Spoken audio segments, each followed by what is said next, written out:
Se puede ampliar a muchas bien sea la industria, bien sea la agricultura, no la estoy marcado por todo tipo de equipaduras, pero bueno, es pan de cada día, ¿no? Hay cosas, por ejemplo, bueno, ahora no, porque bueno, está la ciudad, pero bueno, hay cosas. Bueno, ahora diseñando un bus, estamos.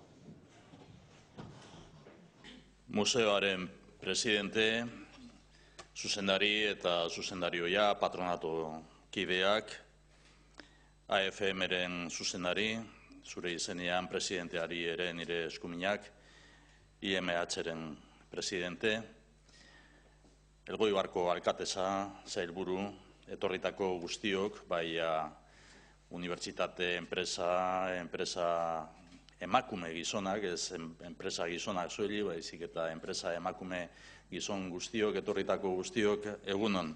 Bueno, egia da, badakizue lehen, eta orain ere, komentuetan edo monastegietan ospatzen direla bizperak. Bueno, bizperataz aparte, badira gertakari batzuen aurrean ere esaten dena, gazteleraz esaten dena estoien kapila. Bueno, da, nik eskertu egin behar dizue eta olakoagatik gaurko egitarauaren egitasmo hau ordutegi aldetik aldatu egin ahal izana.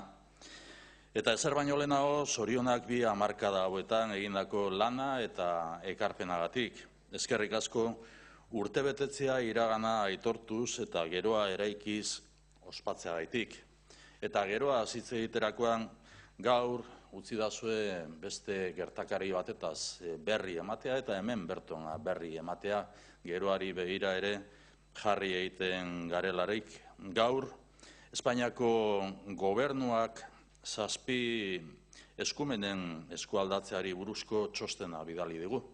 Gaur bidali digu.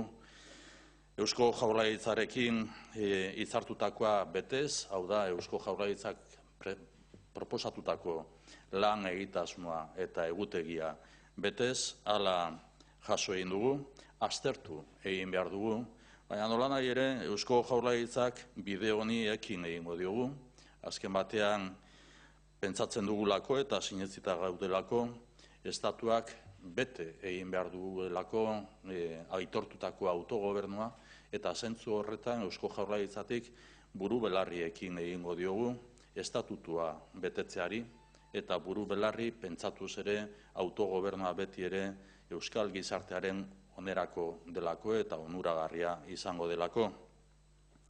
Hoy hemos recibido efectivamente del Gobierno español la documentación correspondiente a las 7 primeras materias a transferir, pendientes de traspaso, según el plan propuesto por el Gobierno vasco. El Gobierno español está, por lo tanto, cumpliendo el compromiso del calendario y plan de trabajo propuesto por el Gobierno vasco. En este sentido, hemos de analizar la documentación que hoy hemos recibido, pero en cualquier caso nosotros vamos a seguir esta vía de diálogo, una vía de diálogo hasta completar de manera íntegra el Estatuto de Autonomía, el autogobierno vasco reconocido, porque entendemos que cumplir el Estatuto de Gernika significa avanzar, crecer como país y ofrecer también al conjunto de la sociedad vasca condiciones para mejorar la calidad de vida y también mejorar el bienestar de las vascas y de los vascos. Y en este camino vamos a seguir. Gatozen berriz museora. Museo hau eremu publikoaren eta pribatuaren arteko lankidetzaren adibide bata. Makina erremintak Elgoibarren, Plaentzin eta baita Eibarren izan duen oihartzunagatik eta izan duen historiagaitik, ez bakarrik Aran honetan edo Ibar honetan, baita Euskadi osoan izan duen bilakaeraren erakusle bikaina da. Iraganeko ondarea mantendu egin duzue, aipatu egin da, duela 24-25 urtetik gaur arte mantendu egin duzue, eta makinak egoera honean eta behar bezala funtzionatzea lortu egin duzue, gero ikus daiteken bezala. Horrekin batera, museoa prestakuntzaren zerbitzura jarri egin duzue, eta baita ere gure herriaren industria kultura sendotzearen mesedetan. Oso sektore lehiakorra dugu hau, berritzailea eta dinamikoa, oso errotuta gure lurraldean eta eutsi egin behar diogunari. Este museo es un ejemplo de conservación y pedagogía al servicio de la cultura industrial y de la formación. Nuestro sistema productivo requiere personas capaces de adaptarse a un sector en constante evolución y aquí habéis sido pioneros en formación superior universitaria en formato dual, lo que ahora estamos intentando trasladar al conjunto de lo que es universidad-empresa, formación profesional-empresa, mediante lo que es la formación dual, con un modelo reconocido internacionalmente. Este proyecto ha servido como piloto a un sistema universitario vasco que hoy cuenta con 25 titulaciones duales reconocidas, una oferta dirigida a más de 400 jóvenes y en la que la formación en máquina-herramienta es un activo relevante y destacado. La máquina-herramienta vasca representa el 90% del Estado y es un sector clave para un país competitivo que quiere innovar, que quiere integrar la digitalización y que quiere avanzar hacia una industria más moderna.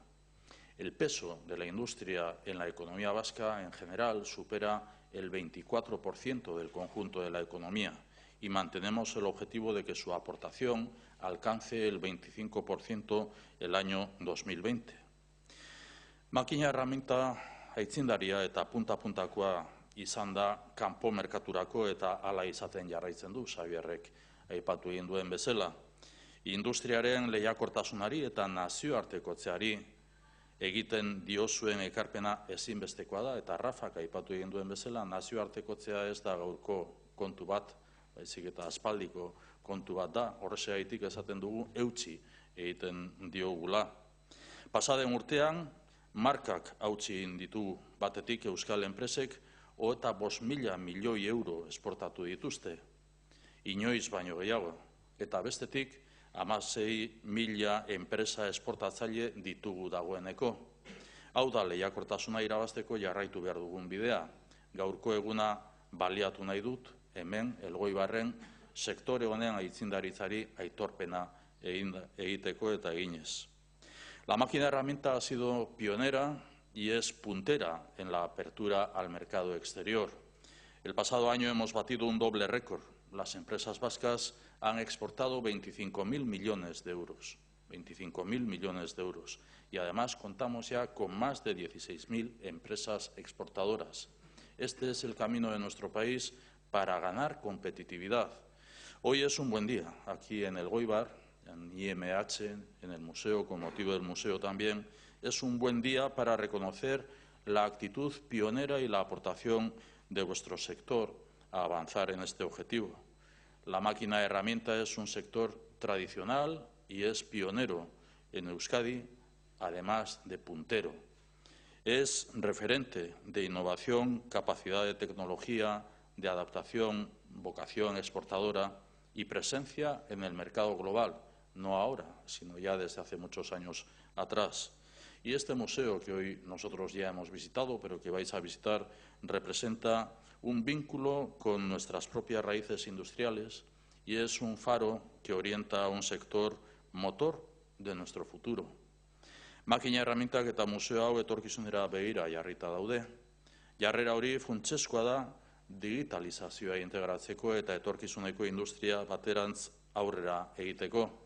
Beraz, bide horretan, museo honi eta baita IMH-ri eta baita AFM-ri auspoa ematen diozuen guztioi zorionak eta eskerrik asko.